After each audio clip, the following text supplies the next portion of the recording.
Aula 12. Arrependimento. Mas Deus, não tendo em conta os tempos da ignorância, anuncia agora a todos os homens e em todo o lugar que se arrependam.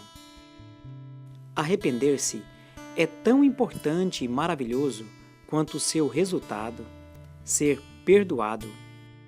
Esse ato deve ser fruto de um coração e mente sensibilizados pelo Espírito, para que dessa forma alguém possa, em contrição, reconhecer, confessar e abandonar o pecado. E disse-lhes: assim está escrito, e assim convinha que o Cristo padecesse e ao terceiro dia ressuscitasse dentre os mortos, e em seu nome se pregasse o arrependimento e a remissão dos pecados em todas as nações, começando por Jerusalém. O genuíno arrependimento gera o perdão de Deus. A este dão testemunho todos os profetas de que todos os que nele creem receberão o perdão dos pecados pelo seu nome. O arrependimento é, sem dúvida alguma, um dos assuntos menos pregado atualmente, embora a necessidade dele na vida de cada homem seja urgente. Caso contrário, ninguém terá seus pecados apagados. Arrependei-vos, pois, e convertei-vos, para que sejam apagados os vossos pecados.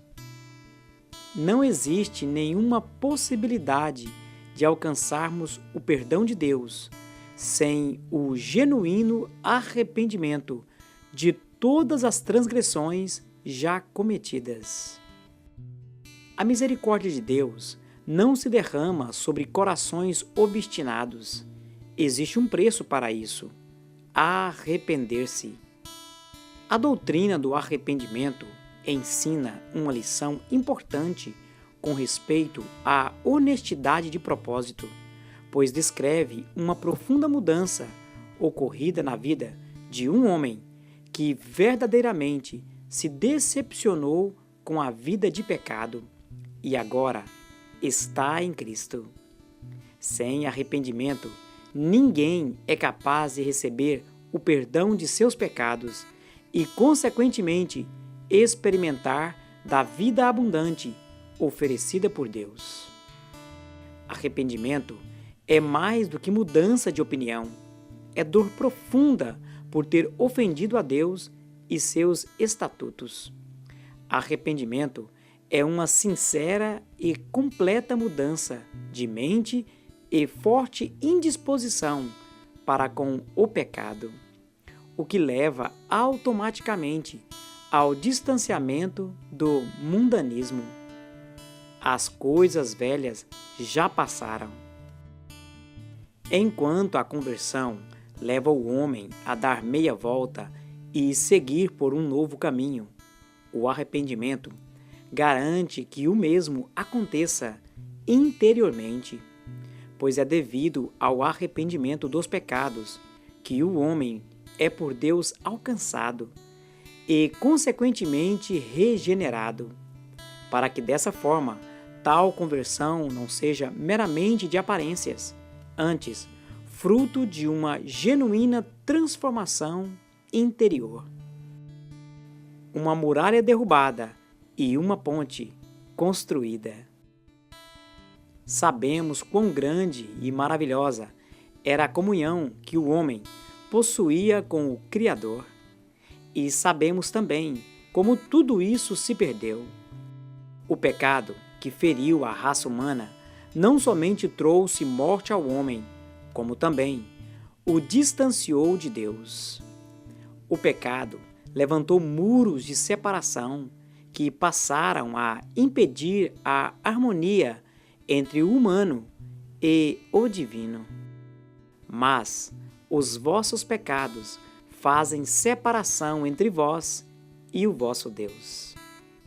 Neste infeliz estado, o homem permanece cercado até que contemple tais muros serem por Cristo derrubados.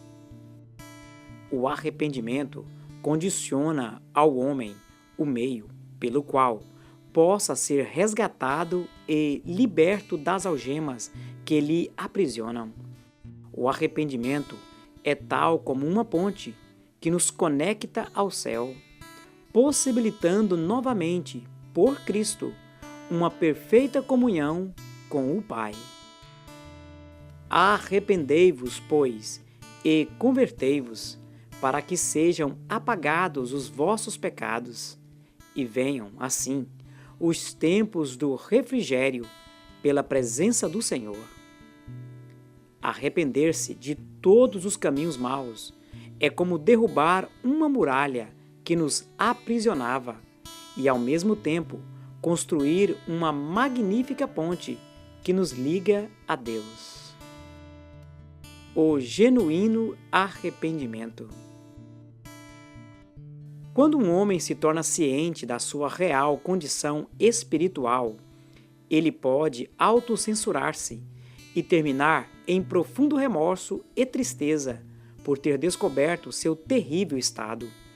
Porém, é importante dizer que isso não implica necessariamente em arrependimento genuíno. O arrependimento verdadeiro se expressa na vida de um homem de forma muito clara, visto através das suas atitudes, que agora revelam-se contrárias à vida que antes possuía. Ele não somente sente tristeza por seu estado pecaminoso, como o abandona. Um homem arrependido é alguém que, inconformado com o pecado, confessa-o e o deixa, não mais se aliando aos pensamentos, atitudes e práticas ímpias. Preferiria estar à porta da casa do meu Deus a habitar nas tendas dos ímpios. Quando o genuíno arrependimento alcança um coração, este, por sua vez, é modificado e preenchido com o amor de Deus, o que leva às mais variadas mudanças. O arrependido revela possuir grande inconformidade para com o sistema mundano, pois não consegue enxergar nele o amor de Deus. O indivíduo que teve seu coração imerso nas águas do arrependimento busca incansavelmente levar outros aos pés da cruz, pois sabe que ali a vida é redirecionada e encontra-se paz. Aos olhos de tal homem, nada parece certo no mundo, pois tanto seu coração quanto sua mente se ligaram aos céus, pelo Espírito Santo, que agora lhe confere uma nova vida e um novo pensar. Alguém assim jamais conseguirá enxergar beleza alguma no mundo distante de Deus. O genuíno arrependimento se expressa como uma nova vida, nova forma de pensar, novos valores e etc., o que inevitavelmente irá revolucionar a vida de um homem. Porque, para mim, o viver é Cristo e o morrer é ganho. O genuíno arrependimento. A. Transforma a mente do homem, levando-o a corrigir seus erros. E levantando-se Zaqueu, disse ao Senhor: Senhor, eis que eu dou aos pobres metade dos meus bens, e se em alguma coisa tenho defraudado alguém, o restituo quadruplicado. B. Leva o homem a mudar seus sentimentos. O apóstolo Paulo sofria de ódio profundo por Cristo e seus seguidores. E Saulo assolava a igreja, entrando pelas casas e arrastando homens e mulheres, os encerrava na prisão. Porém, passou a amar a obra de Cristo acima de sua própria vida. Mas Paulo respondeu: Que fazei vós, chorando e magoando-me o coração? Porque eu estou pronto não só a ser ligado, mas ainda a morrer em Jerusalém, pelo nome do Senhor Jesus. Paulo foi um dos maiores vultos do Novo Testamento, dando provas do seu genuíno arrependimento e amor à causa do Mestre. C. Torna os indecisos e covardes em heróis e mártires. Em certa ocasião, o apóstolo Pedro não foi capaz de se posicionar como discípulo de Cristo. E ele negou outra vez com juramento: Não conheço tal homem. Porém, arrependeu-se e, consequentemente, teve sua história mudada. Podemos ver Pedro, no capítulo 2 de Atos, pregando corajosamente a milhares de pessoas e lhes falando acerca do arrependimento. D. Foi ensinado por Cristo. Desde então, começou Jesus a pregar e a dizer: Arrependei-vos, porque é chegado o reino dos céus. A mensagem de arrependimento sempre esteve presente nos ensinamentos e sermões de Cristo. Foi uma mensagem deixada por Cristo para ser propagada pelo mundo todo. E em seu nome se pregasse o arrependimento e a remissão dos pecados em todas as nações, começando por Jerusalém. F. É motivo de grande satisfação no céu. Digo-vos que assim haverá alegria no céu por um pecador que se arrepende. O Senhor, juntamente com seus anjos, regozija-se ante o arrependimento dos pecadores. G. É fator indispensável para se obter perdão divino e as dádivas do Espírito Santo. Arrependei-vos, e cada um de vós seja batizado em nome de Jesus Cristo, para perdão dos pecados, e recebereis o dom do Espírito Santo. O genuíno arrependimento é fruto: A. Da pregação do Evangelho. Atos 2, 37 a 41. B. É fruto divino, através do bom testemunho dos fiéis. 2 Timóteo 2, 24 e 25. C. Da bondade e longanimidade divina. 2 Pedro 3, 9. D.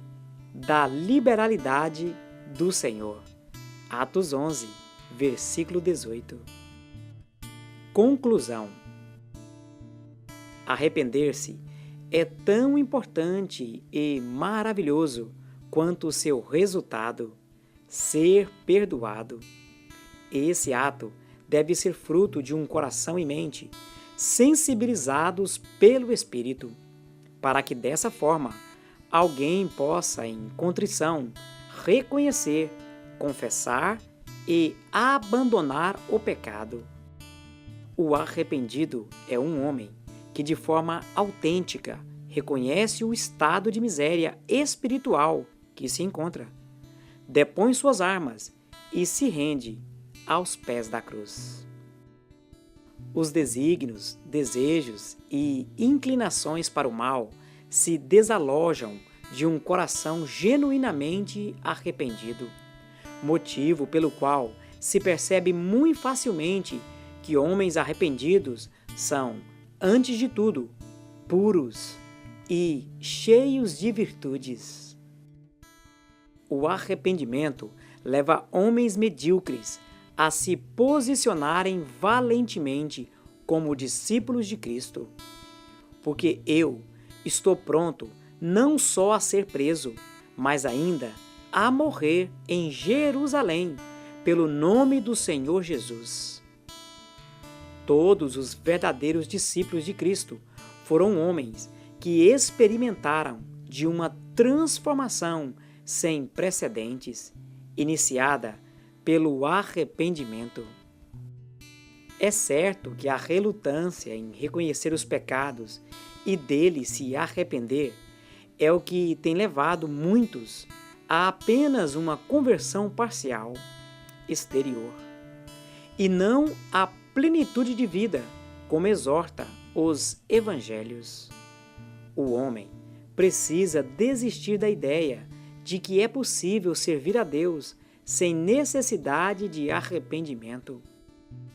Todo trabalho, jejum, oração e louvor são como sacrifícios de tolo, sem mudança de intenção com respeito ao pecado. É imprescindível o arrependimento de tudo que praticamos ou mesmo desejamos e que por Deus seja condenado. Caso contrário, teremos que colher as terríveis consequências da nossa própria escolha. Se não vos arrependerdes, todos, de igual modo, perecereis.